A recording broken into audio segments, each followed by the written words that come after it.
वो जो तीसरी आंख है, सब्सक्राइब नाउ, दो प्रकार से सक्रिय हो सकती है। या तो साधक चेष्टा पूर्वक अपनी दोनों आंखों की ज्योति को भीतर खींच ले, आंख को बंद करके। वर्षों की लंबी साधना है आंखों को निर्ज्योति करने की, क्योंकि आंख से हमारी जो चेतना बह रही है बाहर, उसे आंख बंद करके भीतर खींच लेने की। इसको कबीर ने आंख को उल्टा कर लेना कहा है।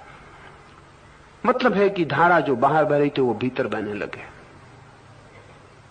आपने कृष्ण की प्रेसी राधा का नाम सुना है, आपको ख्याल न होगा वो धारा का उल्टा शब्द है। कृष्ण के समय के जो भी शास्त्र हैं उसमें राधा का कोई उल्लेख नहीं है, राधा के नाम का भी कोई उल्लेख नहीं है। बहुत बाद में, बहुत बाद की किताबों में राधा का उल्लेख शुरू हुआ। जिन्होंने उल्लेख शुरू किया वो बड़े होशियार लोग थे।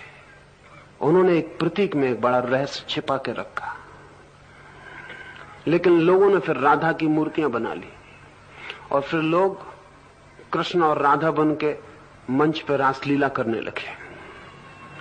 राधा एक यौगिक प्रक्रिया है। वो जो जीवन की धारा बाहर की तरफ बह रही, जिस दिन उल्टी हो जाती उस दिन उस धारा का नाम राधा हो जाता, सिर्फ शब्द को उल्टा कर लेने से। वो जो आंख से हमारी जीवन धारा बाहर जा रही है, जब भीतर आने लगती तो वो राधा हो जाती।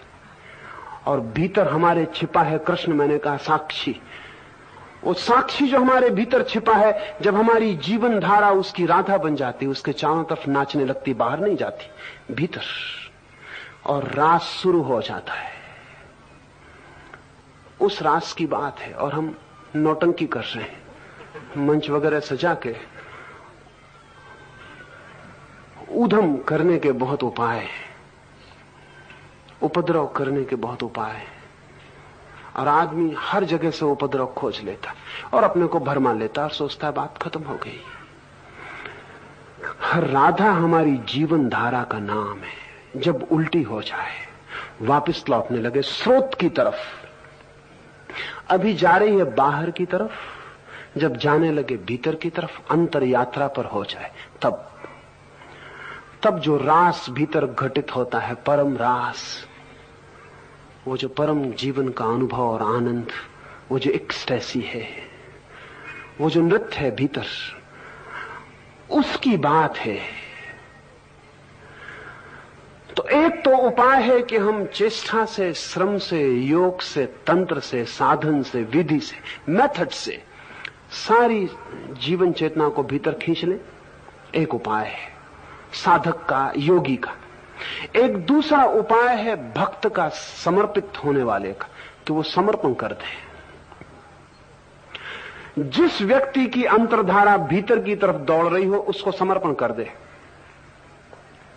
तो जैसे अगर आप एक चुंबक के पास एक साधारण लोहे का टुकड़ा रख दें, तो चुंबक की जो चुंबकीय धारा है, जो मैग्नेटिक फील्ड है, वो उस लोहे के टुकड़े को भी मैग्नेटाइज कर देता है, उस लोहे के टुकड़े को भी तत्काल चुंबक बना देता है।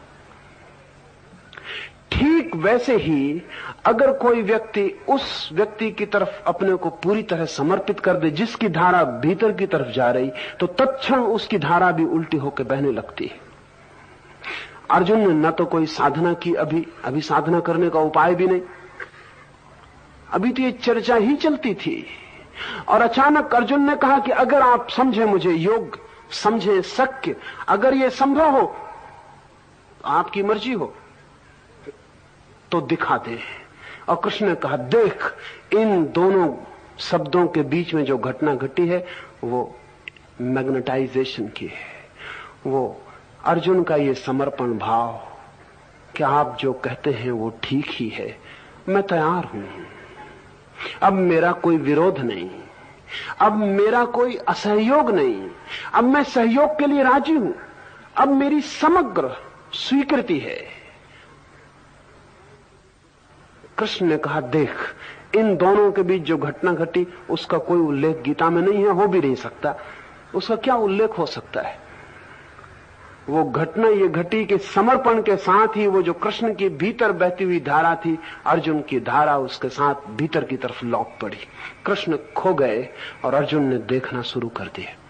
इस देखने की बात हम कल करें, लेकिन 5 मिनट उठेंगे नहीं, 5 मिनट कीर्तन करें, वो मेरा प्रसाद, फिर जाएं। कोई भी उठेगा नहीं, अपनी जगह बैठकर ताली बजाएं, अपनी जगह बैठकर कीर्तन में सहयोगी हों और फिर जाएं।